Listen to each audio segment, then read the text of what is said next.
avant, vous aviez le sonneur de cloche qui sentait vivre sa cloche. En fait, bon, il sentait chaque fois qu'il y avait un problème. Si la cloche avait une secousse, ça veut dire qu'elle était desserrée. Tandis que maintenant, bon, il n'y a plus personne qui vérifie ça.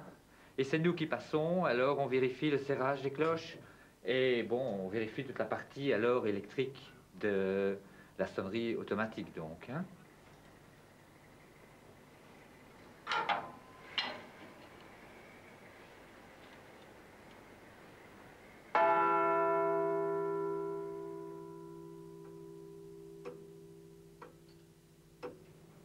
Belge à 7 44 445. Oui. Et ça, c'est la preuve qu'elle est partie, celle-ci. Vous en rencontrez souvent des cloches marquées? De moins en moins, vu que, bon, avec le temps, les inscriptions s'effacent. Hein. Mais il y en a encore, oui. Quelques-unes sont encore inscrites. Mars 1943. Depuis près de 3 ans, la Belgique vit sous l'occupation. Habilement, l'administration militaire allemande a su diriger toute la structure de la société au service de son économie de guerre. Les matières premières sont confisquées, la main-d'œuvre mise à contribution et l'industrie organisée au profit du Troisième Reich. Dans ce contexte d'exploitation des ressources du pays, l'occupant voit même une utilité dans le bronze des cloches. Elle représente un moyen simple de se procurer le cuivre, mais surtout l'étain nécessaire à ses besoins d'armement. Ils sont venus avec des camions, il y a eu des treuils ici. Et le curé ne voulait pas que l'on enlève ces cloches. Par conséquent, il interpellait l'officiellement, il le bousculait même. Et l'officiellement a été chercher son revolver. Et nous, gamins, on avait bien peur pour notre curé. Et à un moment donné, nos professeurs nous ont dit « Allez les enfants, on va chanter la Brabançonne ». Et au nez à la barre des Allemands qui surveillaient quand même l'enlèvement de ces cloches pour qu'il n'y ait pas de manifestation, nous avons chanté la Brabançonne. C'est un souvenir très important pour moi. Et alors, bon, que tout le monde était là pour voir la descente des cloches et pour, prendre des morceaux même, hein, parce que si vous avez des cloches qui sont ébréchées, eh bien, en fait, c'est souvent des gens qui ont pris des morceaux en souvenir de la cloche.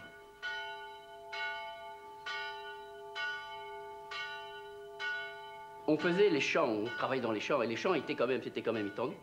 Et les cloches, c'était pour nous quand même un appel.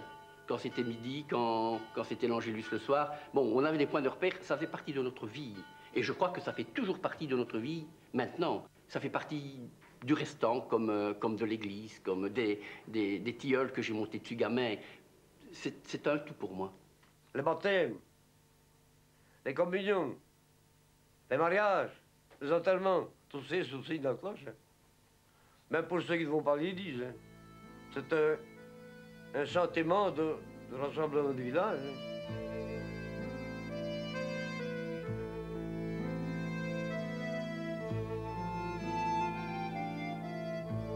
Dès le début de la guerre, le Reich se savait confronté à une pénurie de métaux non ferreux. Pour y remédier, l'Allemagne n'a pas hésité à réquisitionner ses propres cloches, suivies de celles des pays occupés. En Belgique, ce n'est qu'en ce début du printemps 1943 que l'enlèvement des cloches devient inéluctable. Oui, tout le monde en parlait. On savait que les Allemands prendraient les cloches. Comme tout le monde, j'ai entendu le texte lu par les curés dans les églises. Et on s'y attendait, mais je n'aurais jamais cru que ça allait prendre une pareille extension. Ils ont pris plus de 4600 cloches pour la Belgique. Je pensais un peu ce que ça fait. Notre devoir épiscopal nous oblige à déclarer que toute collaboration à l'enlèvement des cloches de nos églises est gravement illicite en conscience. Nous demandons que tous, prêtres et laïcs, observent une attitude calme et purement passive. Passif ne veut pas dire négative. Ils n'empêchent pas de le faire. Ils ont dit on n'y participe pas, c'est fini, on ne bouge pas. Et justement, c'est la réaction de M. de Beer. C'est la principale réaction de M. de Beer en disant sapristi, mais si l'Église ne protège pas ses cloches, il faut tout de même qu'on le fasse. Et au fond, c'était son idée, et il a créé la commission des cloches dans le but de sauvegarder les cloches. Quelques années auparavant, Joseph de Beer avait fondé un musée du folklore dans les murs du château du Sterkshof, près d'Anvers. Ce même souci de la conservation du patrimoine le pousse cette fois à lancer l'idée d'une commission pour la sauvegarde des cloches. Pour lui donner un statut officiel, Joseph de Beer trouve des appuis au ministère de l'Instruction publique.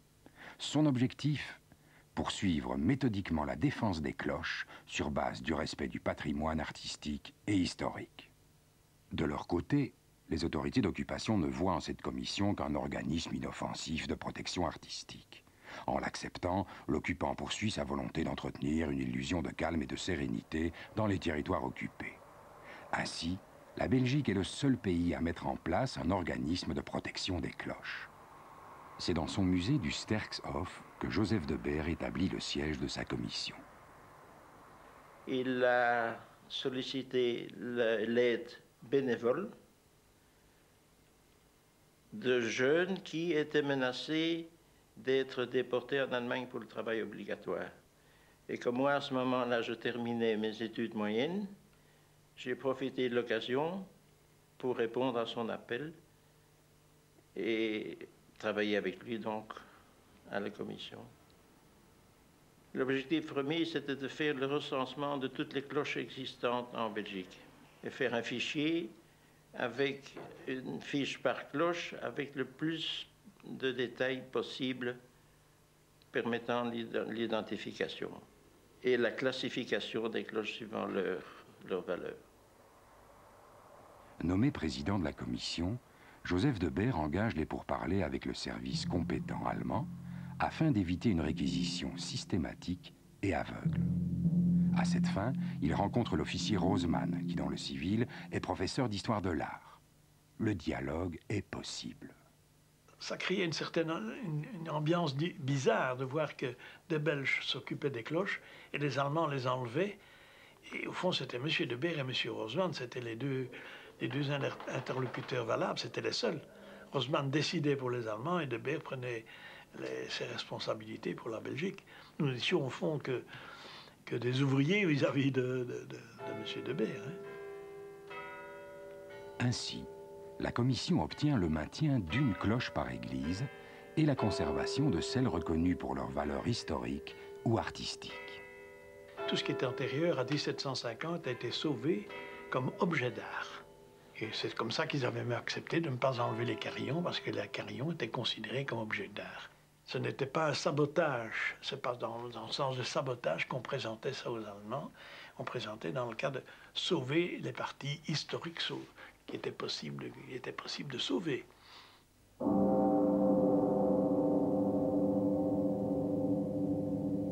Pour arracher les cloches à leur tour, les autorités allemandes s'assurent les services de la firme belge Van Campenhout. La convoitise envers les cloches n'est plus seulement une menace. Une quarantaine d'équipes d'ouvriers sillonnent tout le pays afin de les enlever. Sur le parvis des églises, c'est davantage une confrontation entre Belges. Je dois dire qu'au début, c'était un risque, et un risque qu'on ne pouvait pas calculer. On ne sait pas vers quoi j'allais au départ. Je me trouvais là-bas avec des ouvriers collaborateurs qui enlevaient des cloches. Il y avait des soldats allemands en armes qui protégeaient les ouvriers contre les partisans et les gens de, comment dirais-je, les paroissiens qui voulaient tâcher d'empêcher les Allemands d'enlever les cloches. À un moment donné, j'ai eu peur à certains jours, je vous assure franchement, j'ai eu peur certains jours.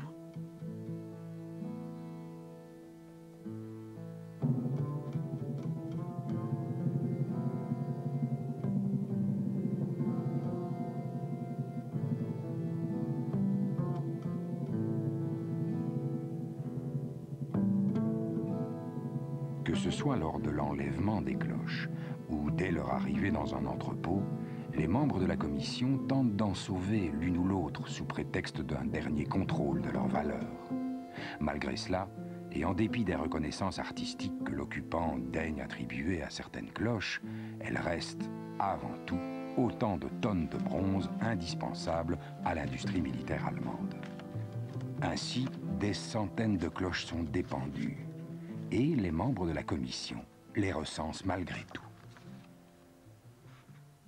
Vous remarquez, j'ai mis un HS sur les cloches, ce qui représente mon paraphe et qui m'indique que la cloche a été relevée. Il y en a tout de même 561 qui ont été vues. Ce serait vraiment dommage de devoir les refaire 2 fois. Alors je mettais mon paraphe HS. On voit ce paraphe d'ailleurs sur plusieurs photos.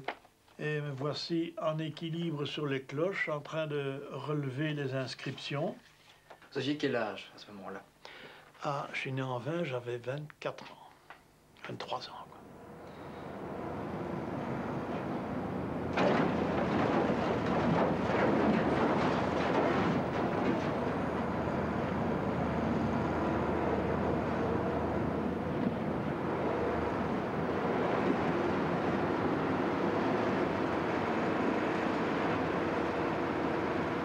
Les cloches devaient se trouver à peu près à cet endroit-ci. De ce temps-là, il n'y avait pas de béton, il n'y avait pas de cimentage. C'était du gravier sur lequel les camions roulaient tant bien que mal.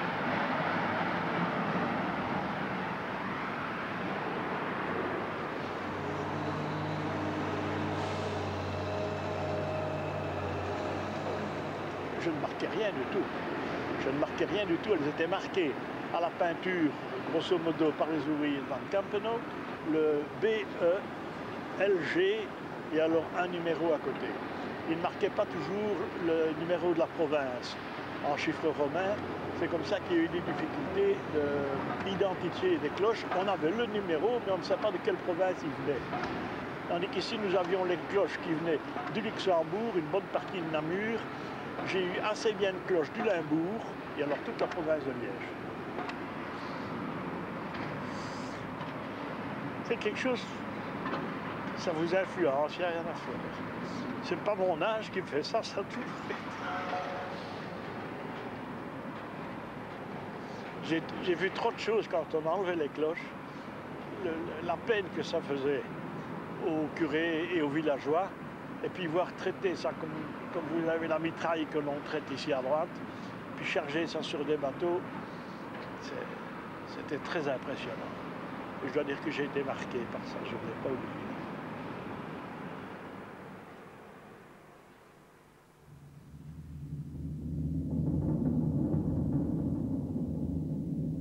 D'abord rassemblées dans différents dépôts disséminés dans tout le pays, les cloches sont acheminées par voie maritime ou ferroviaire vers les usines de Hambourg. Là, elles seront fondues. Pour de nombreuses personnes, ce pillage est ressenti comme une profanation. En comparant ces fichiers avec les listes allemandes des cloches enlevées, Joseph Debert se rend compte qu'au nez et à la barbe de l'occupant, certaines disparaissent d'une façon ou d'une autre. Ainsi, aux 4 coins du pays, des gens décident de sauver leurs cloches. Parfois, à la suite de rencontres fortuites. C'est l'histoire du cirque de Young pendant les années d'occupation. Mon frère aîné est né à Binche, le second frère est né à Roulers, le troisième est né à Tervure, le plus jeune est né à Namur, et moi-même, je suis née à Arlon. Je faisais un numéro d'acrobatie à patin-roulette avec mon frère, mon plus jeune frère, et puis alors avec les chevaux, je travaillais avec les chevaux. Et puis j'assistais au numéro de clown de mes frères également, on jouait de la musique, et puis il fallait un petit peu danser, et les faire valoir, quoi. Qu'est-ce que ça implique, l'occupation, pour un cirque itinérant? Une catastrophe. C'est la catastrophe. Mon père racontait toujours, 14-18, ils avaient tout perdu, et 40 n'a pas été meilleur pour nous. Quand à la déclaration de la guerre, mes parents possédaient 45 chevaux et un tas d'animaux, mais à la fin de la guerre, il n'en restait qu'une douzaine.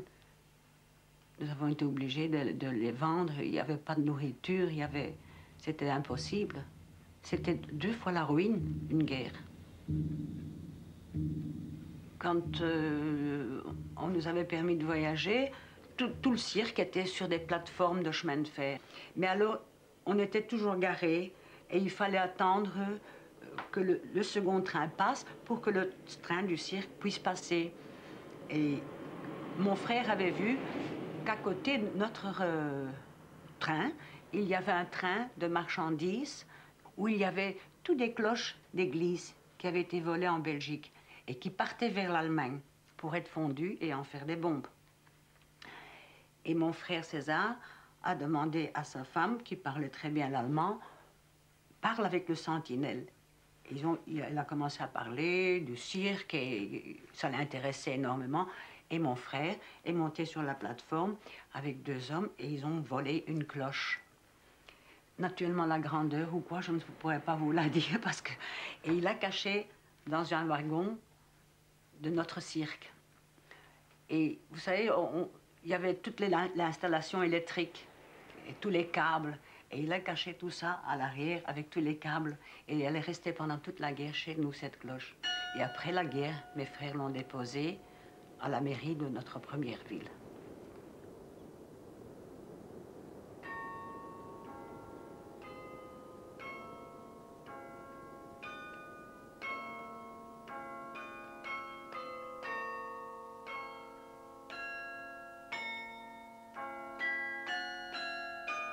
Dans les villages de la région de Malines, l'affaire est encore plus mystérieuse. Des cloches disparaissent la nuit. Gaston Vandenberg se mêlera à ces opérations nocturnes. Il participera au sauvetage de 29 cloches. Il en témoigna quelques mois avant sa mort. Quel âge aviez-vous? 19.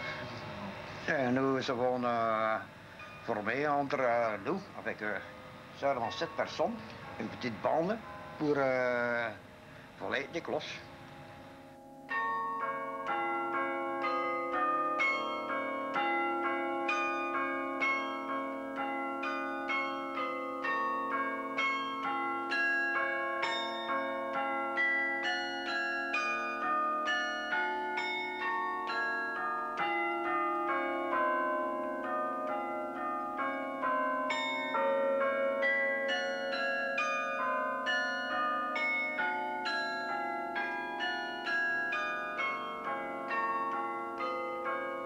Ik heb hem vrij goed gekend de laatste 6, 7 jaar van zijn leven. Hij heeft zeker die liefde voor de klokken bijgebracht. Minder het bijaardtechnische aspect. Hij was geen leraar in de bijaardschool, maar veel eer dus wat er allemaal achter die bijaarden zat. De petite histoire, heel de geschiedenis, de wording van zo'n bijaard. En dan woonde eigenlijk ja, onder de toren toch. Hij hoorde die alle dagen. Hè. En bij misdiener te zijn zeker, ging hem daar regelmatig eens in zien en moest het uurwerk gaan opwinden. En ja, dan zag hem die klokken hangen, ja, die liefde is gegroeid zeker. Elke plaats waar dat hij gespeeld heeft, heeft hem een kerk gemaakt in karton. Of anders kocht hij dat, als die in de winkels waren. C'était toujours en 2 jours. Le premier jour, les ouvriers, commandés par les Allemands, plaçaient les machines, enlevaient tous les obstacles à l'intérieur de la tour. Et à 5 heures le soir, c'est fini. Et le lendemain, ils revenaient pour enlever les cloches. Tout le matériel? Tout le matériel était en place. Et nous avons profité de leurs propres machines pour, pendant la nuit, entrer dans la tour, laisser passer les cloches et les cacher quelque part dans un étang ou une fossé.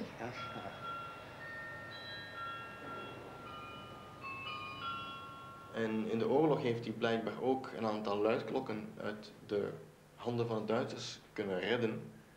En waarschijnlijk is daar ook zijn liefde voor de klokken gegroeid, waardoor het heel natuurlijk was dat hij na de oorlog naar de bijaardschool in Mechelen trok om er het vak van bijaardier aan te leren. Het was een passie voor hem. Op zijn vrouw en op zijn heel zijn gezin. Dat moet je zeggen. En op zijn eigen ook, ja, dat is waar.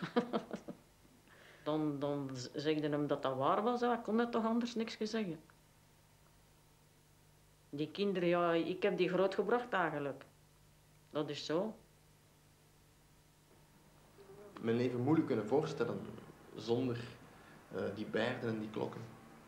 Ik denk dat een bijaardier een heel belangrijke sociale functie heeft in een gemeenschap. Je kan een bijaardier eigenlijk een beetje beschouwen als een soort kleine wereldverbeteraar. Een bijaardier speelt voor een publiek. Hij tracht zijn omgeving een klein beetje mooier te maken door zijn muziek. Ah, wel, hij zegt altijd, als het nu nog moest gebeuren, zou ik het toch nooit meer doen. Dat zegt hij nu. Omdat het te riskant was, hè. Er zijn zoveel dingen in uw leven dat de mens niet meer zou doen, hè.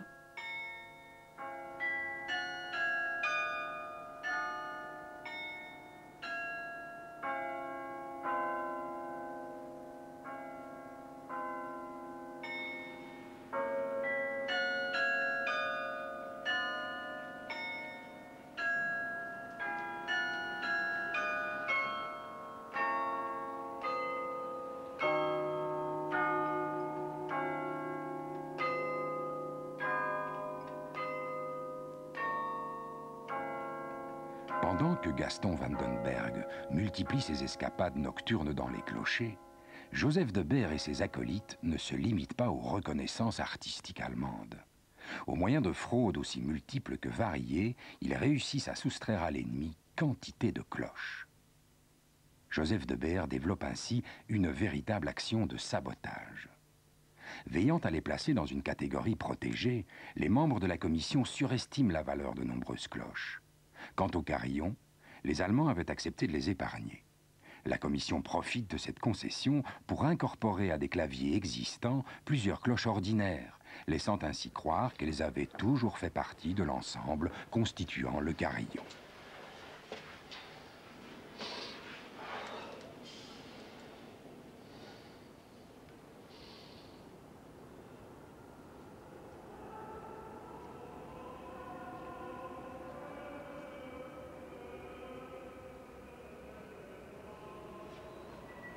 Deux ou trois jours avant la visite de M. Roseman, qui était le superintendant de l'enlèvement des cloches en Belgique, M. de Beer avait réussi à me prévenir que les Allemands allaient prendre les cloches de la cathédrale et voir ce qu'on pouvait faire.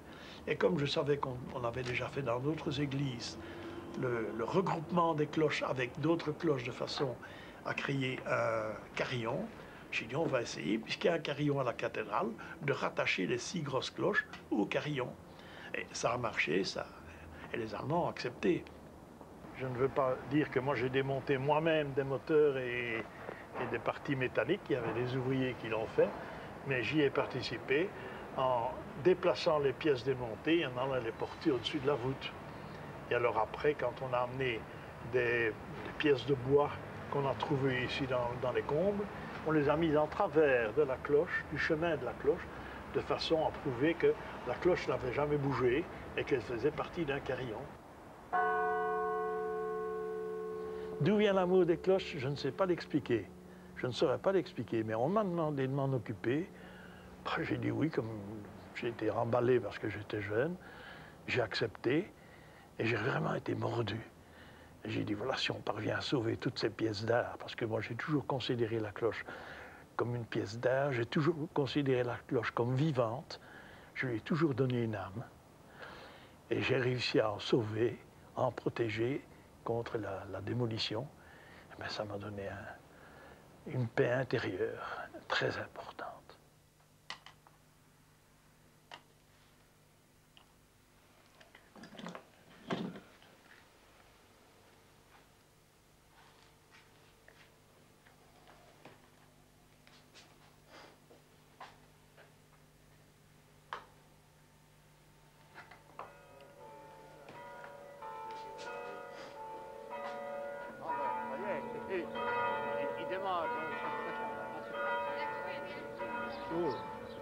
Dans le village de La Nef, près de Charleroi, on célèbre chaque année l'anniversaire du sauvetage de la cloche. Particularité oblige, la résistance armée des environs réalisa une véritable opération commando dans le but de la récupérer.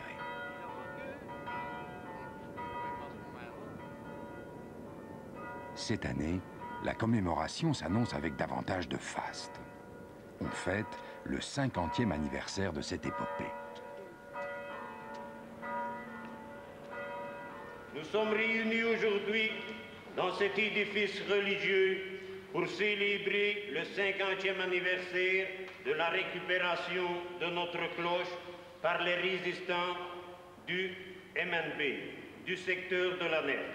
En 1944, il y avait 72 résistants à la Nef, mais répartis donc à Walcourt, à Gourdin, Château, Berzé, je sais pas moi, la Nef, donc frère, on n'a jamais eu.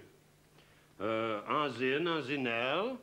Maintenant, il y a encore combien de résistants qui vivent encore? Oh, ici à la Nef? Hector. Hector, non, il y a Hector, hein, il y a Georges. Certaines personnes bien intentionnées nous avaient plus ou moins nargués en disant que on était bon pour faire le fanfaron, mais laisser prendre les cloches et ne pas les défendre. Tout ça, c'est mélangé ensemble. Et on a dit, voilà, on va la chercher. Notre Isabelle se trouve à Montigny-Neuville, dans un dépôt de Berry-Foulcourt. L'endroit était gardé par 2 sentinelles après 18 heures. Alors, à ce moment-là, ils ont ligoté les 2 sentinelles. Il y avait 2 sentinelles, hein. Et il y avait un boucher aussi, qui venait jouer à cartes avec eux. Un boucher énorme. Hein? Ils l'ont ligoté sur une chaise, mais le boucher étant trop gros. Il serrait tellement fort, le boucher... Hein? Mais ils l'ont lié avec du gros câble, de fil, hein? On a ri, c'est quand on est repassé à Solvay et qu'on a acheté les clés de la porte d'entrée du petit local, là, de garde. Hein. On les a achetés dans l'eau, là on a ri. Hein. On a dit voilà, maintenant ils sont renfermés. Ils n'ont plus qu'à enfoncer la porte. Ils n'ont qu'à tirer leur plan. Dans le parc du Château-Vincent, donc vous avez la grille ici, comme elle est là, hein. Donc le monument est là, votre école est ici. Ils ont entré avec le camion, les rues sont vite creusées un trou, et on a enterré les 2 cloches là. Le lendemain, Alexandre, le concierge du château ici, a rebouché le trou et a fait un parterre pour qu'on ne voie rien de tout.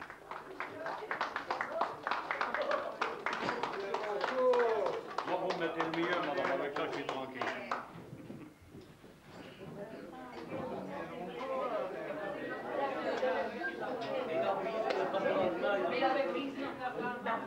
Magnifique. Arthur, Georges, Roger, Hector. Oh, dir keine Klage, que les poches nous avaient pris. Un viaggio et de l'après-midi.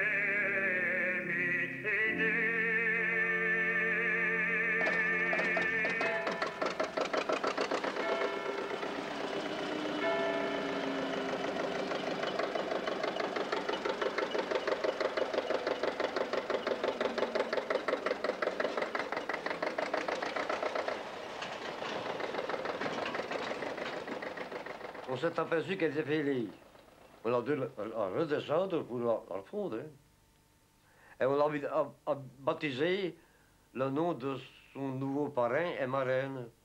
Le maillot d'alors, Camille Gilbert, et la concierge du château, qui a fait prêter de fleurs, Alice Massard. Donc on l'a appelé Alice au lieu de Isabelle. Maintenant, c'est électrifié. Il n'y a plus qu'à poser un bouton. Alors, le terrain. On se battait entre gamins avec les cloches. On était fiers, là.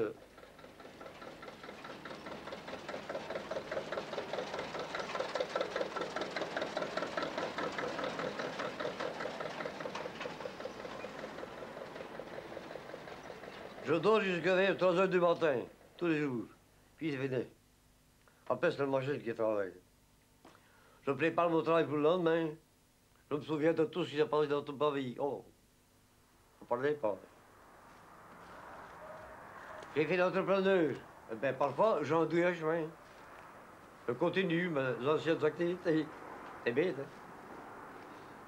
Où je trouve d'anciens clients, à charbon, à bière. Beaucoup vieux. Ils sont partis. Il y en a des temps, hein.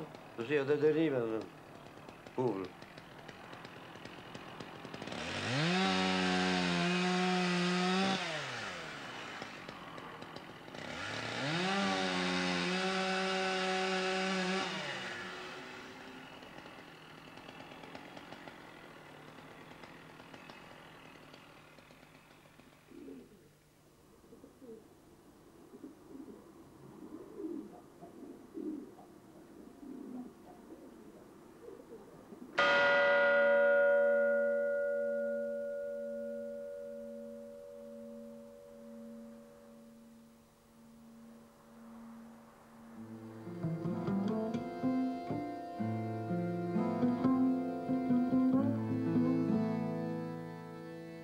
Le 1er septembre 1945, Joseph de Beer arrive à Hambourg.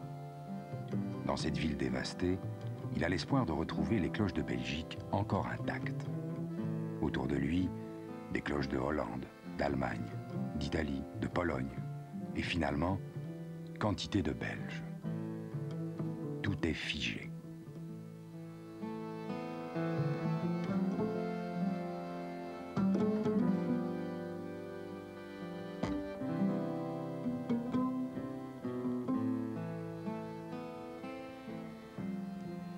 De ci, de là, des cloches déjà concassées, prêtes pour la fonte. Sur les rives de l'Elbe, de grandes barges encore remplies de cloches. Le processus de destruction est stoppé net. Il faudra une semaine pour que nos cloches soient chargées sur le Lys, un navire belge retrouvé dans les eaux territoriales allemandes. Élevé au grade de colonel pour mener à bien sa mission, Joseph de Beer dirige le chargement de sa précieuse cargaison. Dans quelques jours, l'équipage du Lys rejoindra la Belgique, avec près de 800 cloches intactes.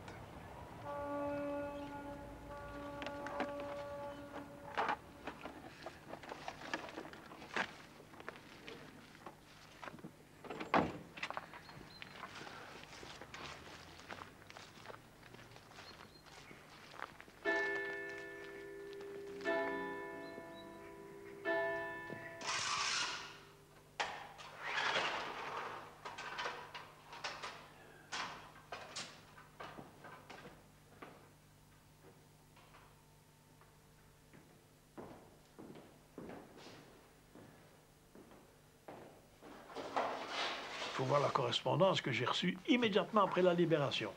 Du côté de Namur, dans le Hainaut, des gens qui me demandaient si je n'avais pas vu leur cloche. Des gens qui m'envoyaient le texte de leur cloche. Dans ce que vous avez pris, est-ce que vous n'avez pas vu telle cloche? Il y a un curé dans les Ardennes, il a fait imprimer un petit papier de recherche pour sa cloche. C'était arbide et il a envoyé ce petit papier à un tas de gens. Il dit, vous n'avez pas vu ma cloche, vous n'avez pas vu ma cloche. Et je ne sais pas s'il n'y a pas des camions qui viennent jusqu'ici. Les camions partaient sur la gauche surtout. Hein. Quand on regarde la porte... Voilà la... Oui. Là, Oh, il y avait peut-être des camions devant l'entrée. Là, il y en avait. Oui. J'étais là parce que je me trouvais sur un camion. Oui. Et il y a une personne qui est venue m'apporter un bouquet de fleurs que j'ai fixé dans les anneaux d'une des cloches. Et voilà le retour ici à Maretsou. Vous étiez là à Maretsou? Oui, c'est moi qui suis là. Ah bon. De même que l'autre photo. Voilà, ici. Voilà des moines de chez vous. Oui, bien ça c'est moi.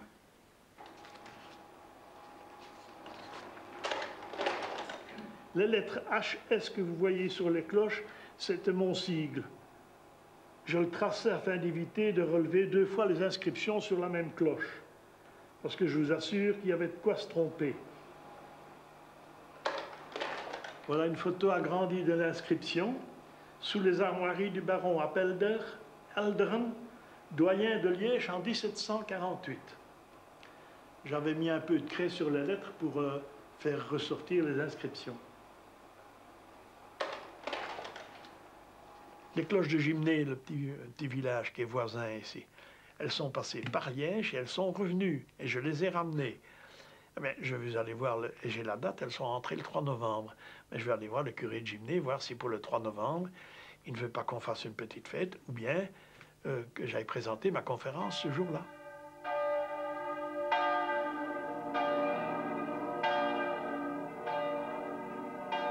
Le 8 octobre 1945, les cloches sont accueillies au port d'Anvers. Place à la cérémonie. De nombreuses personnalités politiques, militaires et religieuses enchaînent les discours solennels. Le cardinal Van Rooij, archevêque de Malines, rend hommage aux activités de la commission. Joseph de Beer prend également la parole et détaille le nombre de cloches que retrouvera chaque province. Avec les membres de sa commission, il lui reste à présent à organiser le rapatriement jusqu'à leur lieu d'origine. Il a fallu faire les listes pour rapatrier toutes ces cloches. J'ai encore plusieurs listes ici à côté. Tel camion, telle cloche, telle cloche, telle cloche, tel camion, telle cloche, telle cloche. Et il fallait grouper les cloches, il ne fallait pas mettre sur un camion qui allait déposer 2 cloches à Arlon, une autre pour la Flandre. Hein.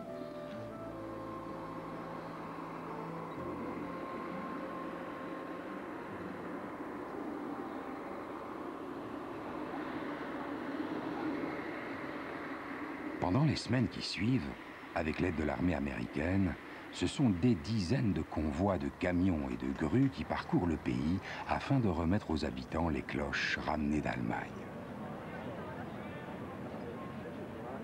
Des fêtes merveilleuses, partout. On avait annoncé que la cloche allait revenir, et des histoires comme ça se sait tout de suite.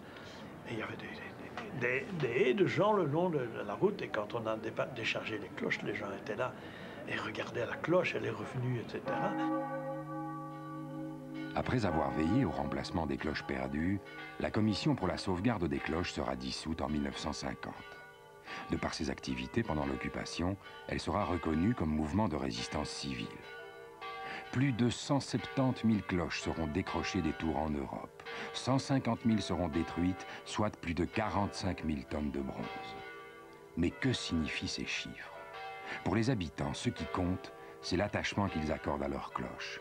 Celle qui est là, qui traverse les époques, qui rythme la vie, rassemble la communauté ou avertit d'un événement. On dit qu'autrefois, la cloche servait à chasser les mauvais esprits. Ce jour-là, en la retrouvant, certaines personnes ressentent vraiment que la guerre est finie.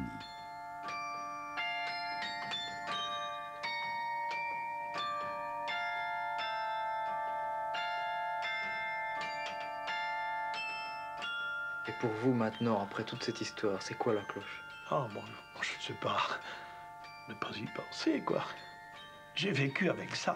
Je revis vraiment tout ce que j'ai vécu pendant la guerre. Et je dois dire que c'est peut-être parce que je suis vieux que je me rattache à quelque chose, mais je me rattache à cela. Ça, je vous assure.